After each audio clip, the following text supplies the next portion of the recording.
eu vou começar do início. E o início da Bíblia é Gênesis. Bem, considerando que existem diversas versões da Bíblia, que é um livro que já foi extremamente mexido, teve o seu texto extremamente alterado, em muitos pontos, creio eu que melhorado, para facilitar a compreensão. A Bíblia que eu tenho em mãos e que eu estou utilizando no momento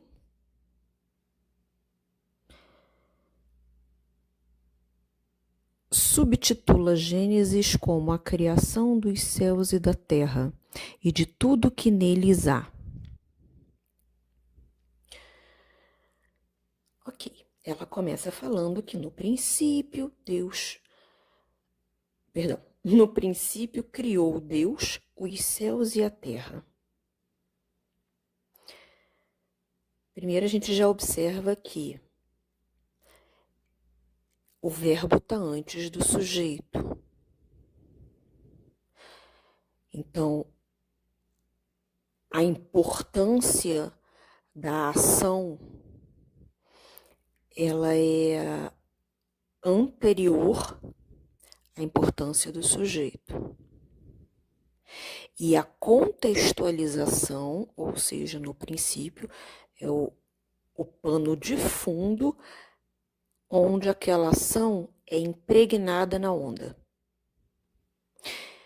Isso, a esse atributo se atribui, né, utilizando uma expressão redundante, maior valor, maior peso.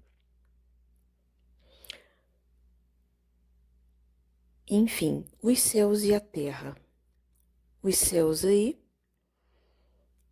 um pouco mais na frente desse capítulo 1, a gente vai perceber que Deus depois cria também as águas e a luz do dia e as trevas da noite.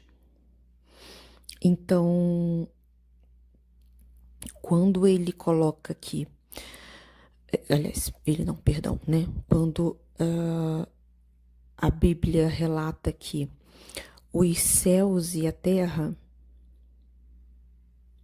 os céus a gente pode encarar como elemento ar, a terra a gente pode encarar como elemento terra, sólido. E o ar, enquanto mais rarefeito. E a terra, o menos. E posteriormente, aí ele vai aqui explicar, né, essa criação desses dois elementos, falando que a terra era sem forma e vazia e havia trevas sobre a face do abismo, mas o Espírito de Deus pairava sobre a face das águas. E aí ele já introduz o elemento água de forma clara, né, no texto. E introduz o elemento fogo de forma velada no texto, quando ele cita, quando ele se remete ao Espírito de Deus. O elemento fogo, geralmente, ele aliás, o Espírito, geralmente, é retratado como uma chama, uma luz, um brilho, uma faísca.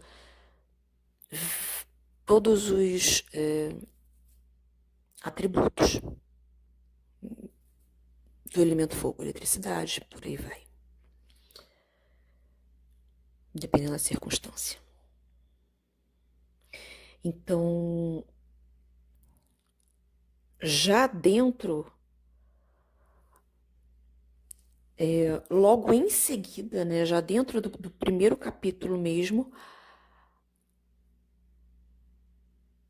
o primeiro desdobramento em uma criação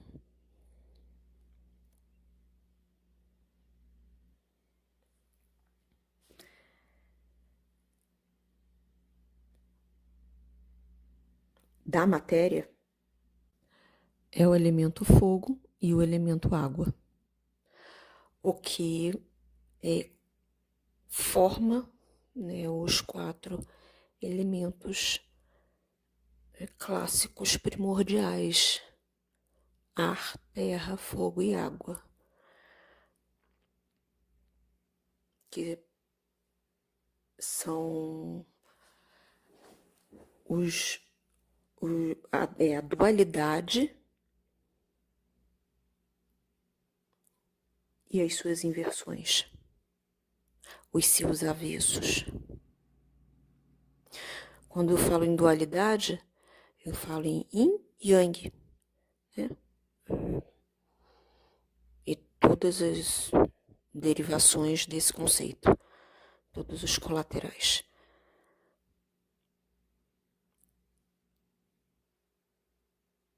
Assim como, por exemplo, o yin e yang, o masculino e o feminino.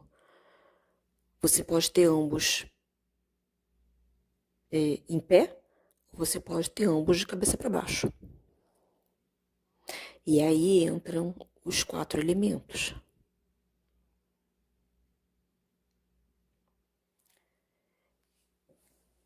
É o yin e yang, o masculino e o feminino, o positivo e o negativo, o dia e a noite, por aí vai. A duplicidade, né? Complementar, sempre, claro.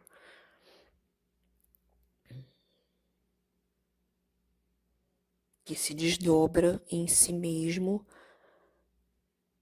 gerando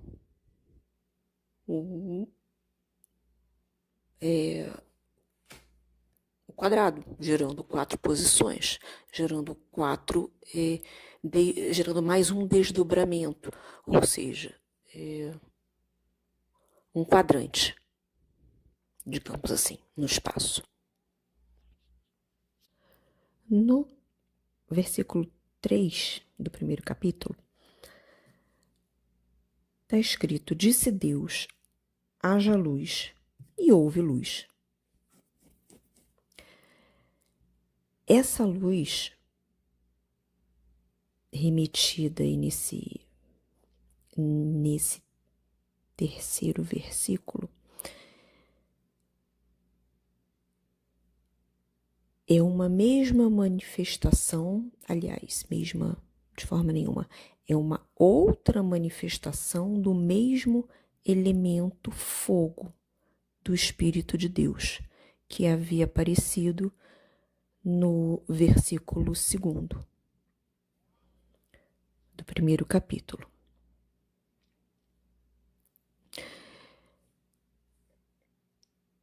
E aí, no quarto versículo, ele fala: viu Deus que a luz era boa e fez separação entre a luz e as trevas. E aí, ele introduz uma percepção novamente em oposição, né? Ele reintroduz o elemento trevas, que já tinha aparecido inicialmente, também há 2 capítulos atrás, 2 versículos atrás, anteriores.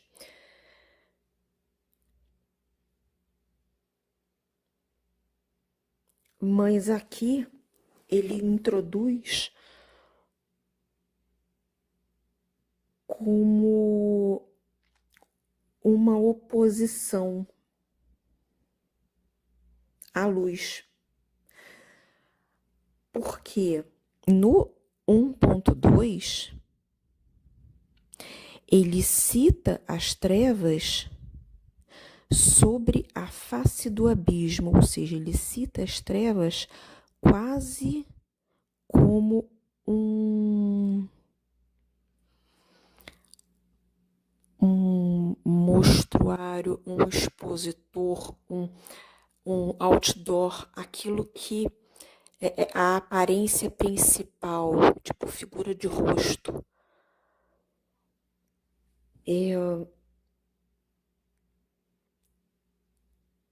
Então ele coloca as trevas em um destaque dentro desse versículo.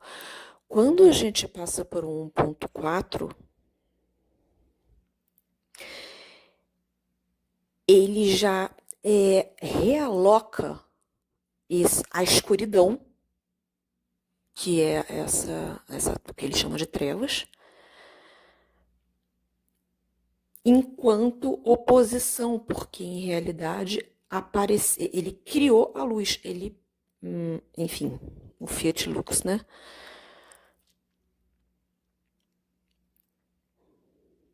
Então, a luz é que veio a ser criada em oposição à treva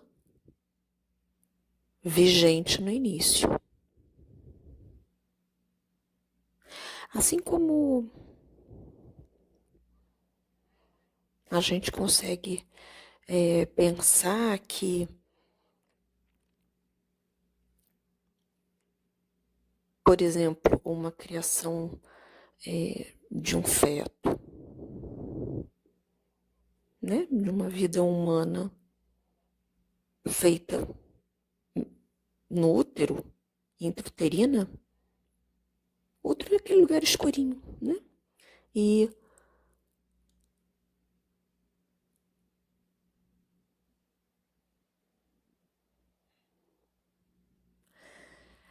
aparece ali uma qualidade, forma-se ali, melhor dizendo, uma qualidade de energia que tem uma vibração própria, diferente da ambiental do útero, daquela que lhe circunda. Enfim, existem outros paralelos, mas eu vou seguir em frente. A questão aqui é apenas que há um enfoque na percepção do observador, né, desse cenário, percebendo essa oposição, ou seja, ele percebe as trevas por causa da luz.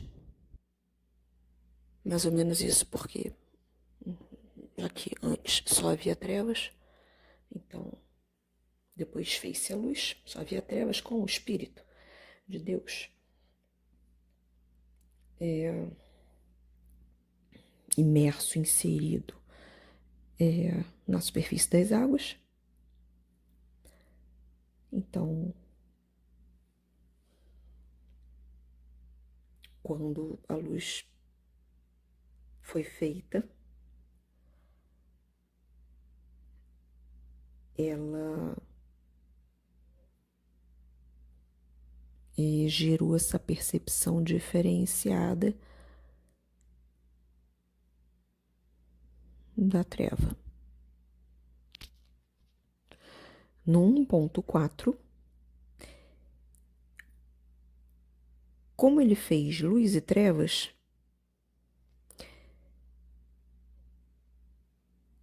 ele fez o dia e a noite.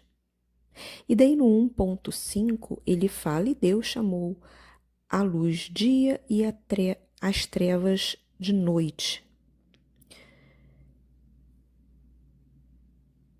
Ele nominou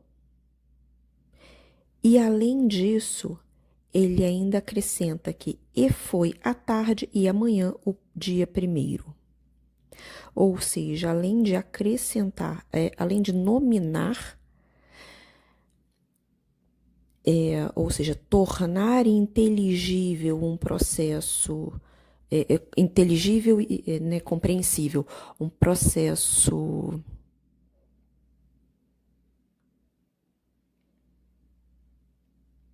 desejado,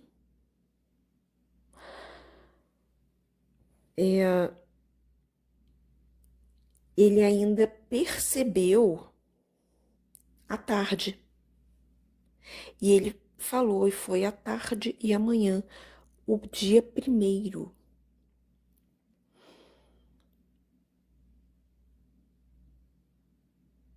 E ele colocou esses dois.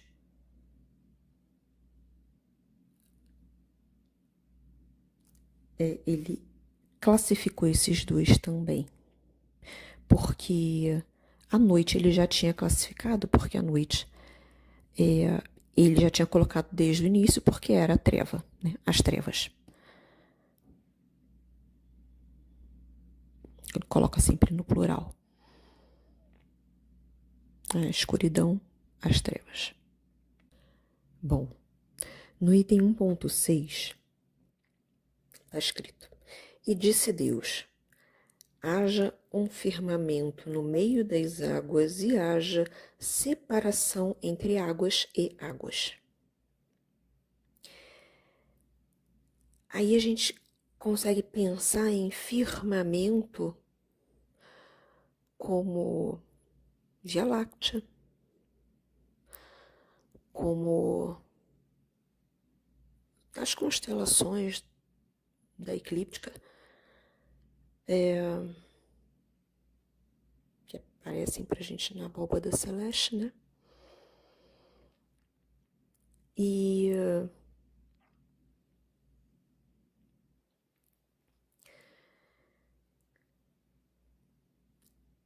daí esse firmamento, ele pode ser também chamado como as tradições antigas chamam um véu. Chamam um véu de uma separação em um campo, em um espaço. Um véu, ele delimita, né, uma área de outra área, diferenciando-as pelas suas faixas. Bem, essa foi uma breve interpretação, opinião pessoal, enfim, pessoal, né?